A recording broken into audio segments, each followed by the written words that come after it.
El día de hoy estamos ya en el quinto día de la clase. No, no, sí, quinto día de la clase.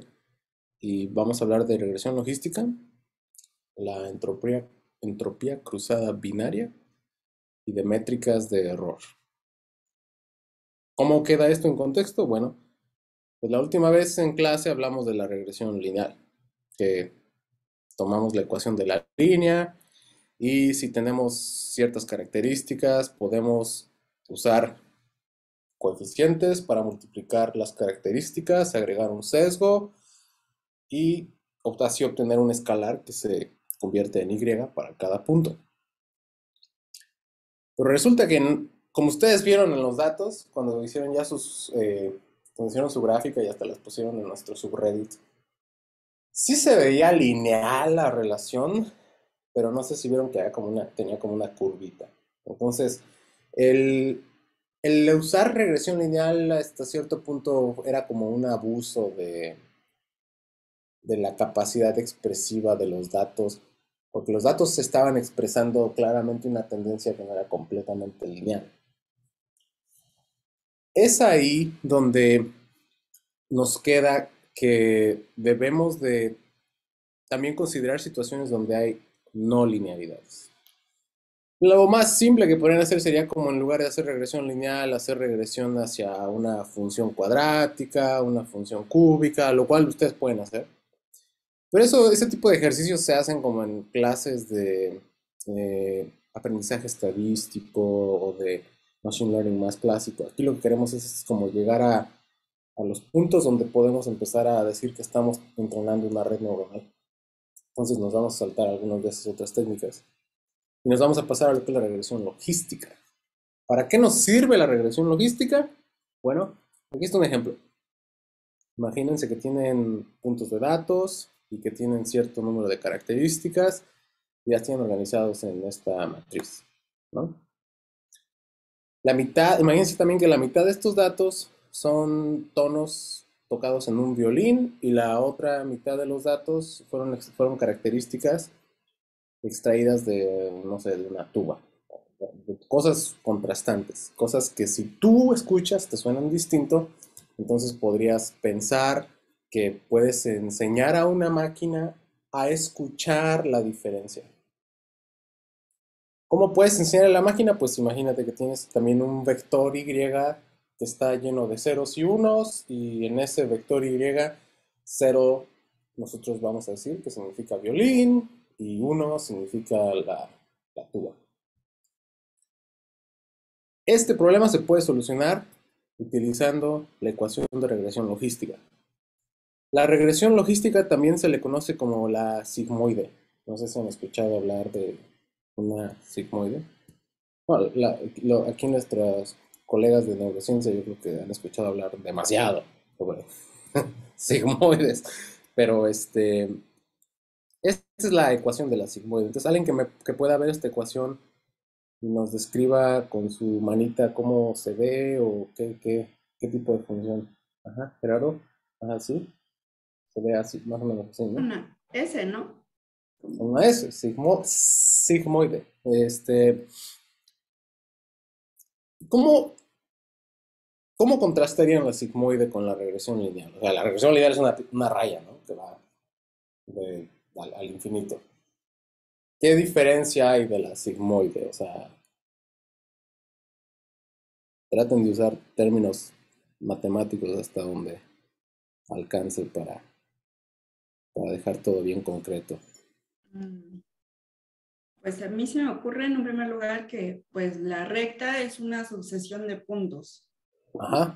Ajá. Y más bien la sigmoide es una sucesión de puntos, pero más bien determinadas como por la tangente. O sea, Ya. Sí, sí, sí, sí. O estás refiriendo al hecho de que la línea tiene una pendiente bien clara.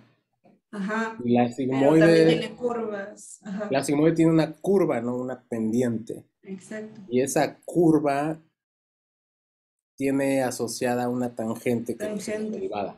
Ujú, Ajá. ujú. Muy bien. ¿Qué más? A ver. O sea, imagínense que tiene una gráfica sigmoide y que tiene encima de la sigmoide está la recta, la línea. Así en la gráfica. ¿Qué es diferente entre ellas? La sigmoide va de qué valor a qué valor, cuál es el dominio, cuál es el rango, qué es este tipo de cosas. La sigmoide va de 0 a 1, ¿no? Son ¿En el valores dominio entre o en el 0 y... rango? ¿Cómo? Déjame pienso, es que no me acuerdo si el rango es la entrada de la función o Ajá. el dominio es la O sea, salida. en el eje Y, En el eje Y va de 0 a 1 de 0 a 1. y en el X va en los números reales. Entonces, si tú vieras la sigmoide y la raya en el eje X, serían exactamente iguales. Pero en el eje Y es donde se ve la diferencia de que la sigmoide satura de 0 a 1.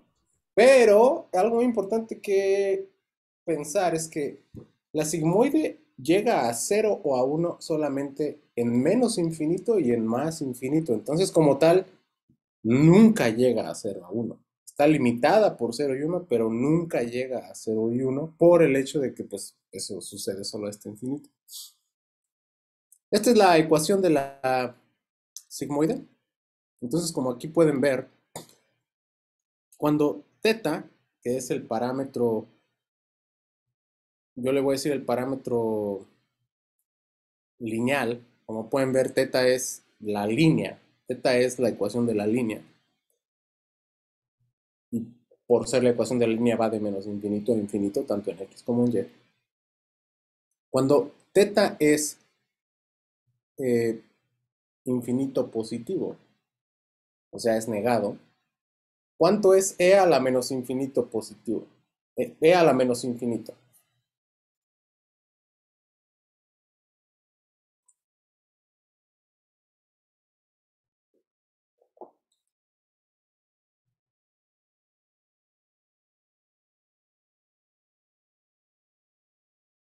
¿Cuánto es e a la menos infinito?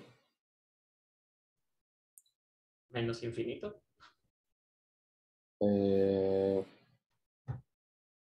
Creo que no.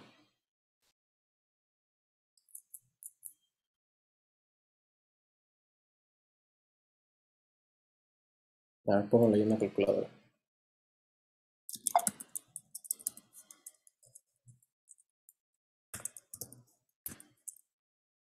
Ah, no lo hace aquí. Pero fíjate, le podemos poner un número bien gigante. ¿Por qué no lo hace? Es 0, ¿no? Bueno, no sé. Ajá, sí. No sé por qué aquí no lo está haciendo. Pero es 0. Entonces, cuando tienes e a la menos infinito, efectivamente tienes 1 sobre 1, por lo tanto estás saturando a 1. Y cuando tienes e a la menos infinito, o sea, e a la infinito, tienes 1 sobre un número gigante, y 1 sobre un número gigante en el límite es nada, 0. o sea, 0. ¿Sí? Si tú repartes una cosa entre infinito de personas, ¿qué les toca a las personas? Pues nada, no les toca nada. Bien. Entonces, la transformación, aquí lo que quiero que quede bien claro, es que al final de cuentas estamos haciendo una transformación, ¿eh? Estamos tomando nuestros datos X, las características de nuestros datos X, y los estamos transformando a Y sombrero, el cual se obtiene con la sigmoide. Una vez que haces esa transformación, puedes definir un límite a partir del cual, arriba de 0.05, por ejemplo, todo lo que está arriba de 0.05 vas a considerarlo 1 y todo lo que está abajo de 0.5, creo que dije 0.05, pero eso no es cierto. Abajo y arriba de 0.5 va a ser 1 o 0. Y así es como haces que el algoritmo haga una decisión o que esta ecuación haga una decisión. Este, que esta ecuación te diga esto se parece más al 1 y esto se parece más al 0 y eficientemente estas características se parecen a las del violín y estas características se parecen a las de la tuba bajo. La única situación aquí es que, como ustedes podrán ver, pues nuevamente tenemos W y tenemos B. Entonces, de alguna manera los tenemos que optimizar. ¿Cómo se les ocurre que los tenemos que optimizar? Voy a dejarles esa pregunta. Empiezan a pensar sobre esa pregunta. Tengo otra pregunta. A ver, alguien está diciendo... Ya, estaban en el chat diciendo las respuestas. Tienes una pregunta más interesante. A ver, tenemos regresión logística, tenemos regresión lineal. ¿Cuál tiene más parámetros? ¿En cuál estamos optimizando más parámetros?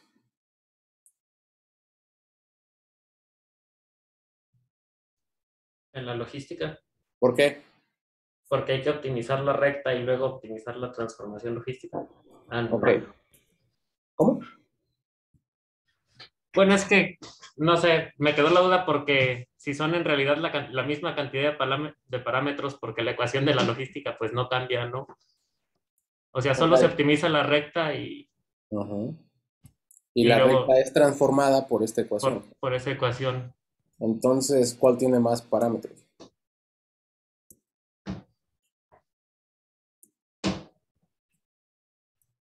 A ver, en la ecuación de la línea, ¿cuáles son los parámetros? W y B. W y B. W y B. En la ecuación de la regresión logística, ¿cuáles son los parámetros? Teta. Teta no es los Bueno, parámetros, teta es la aplicación de la, los parámetros a los datos. ok. Pues siguen siendo W y B. Entonces, ¿cuál tiene más parámetros? Están igual. Están Igual. igual. Están igual. A Sí, final sí. de cuentas, estamos optimizando la misma cantidad de parámetros. Pero la clave aquí es que le estás aplicando una transformación no lineal. Y esa transformación no lineal te permite hacer una decisión. Y eso es muy importante porque cuando tienes una línea, en la regresión lineal, no puedes hacer decisiones. O sea, puedes definir un límite y puedes decir, arriba de este límite voy a considerar esto fulano y abajo de este límite voy a determinar esto sutana. Pero esa definición no está basada en la naturaleza de la línea porque la línea no es simétrica, la línea va para todos lados. Mientras que en la regresión logística tienes esta forma de la sigmoide y por lo tanto, si tienes un criterio bien claro de que en el límite la función es 1 o 0. Entonces, por lo tanto, cuando tú aplicas la sigmoide, la transformación de la sigmoide, tú estás forzando que se haga una decisión. Tú estás diciéndole a tu ecuación, aquí vas a hacer una decisión. O te vas para 1 o te vas para 0. Nada, no hay de otra. Ok. Preguntas hasta ahí. ¿Cómo vamos? La función de costo para esto puede ser la misma que la de la recta. O sea, la misma que utilizamos la clase pasada, pues, por ejemplo, la distancia cuadrática. ¿Podrías usar la distancia cuadrática? Definitivamente lo podrías hacer. Sin embargo, normalmente lo que se usa es esta ecuación que se llama la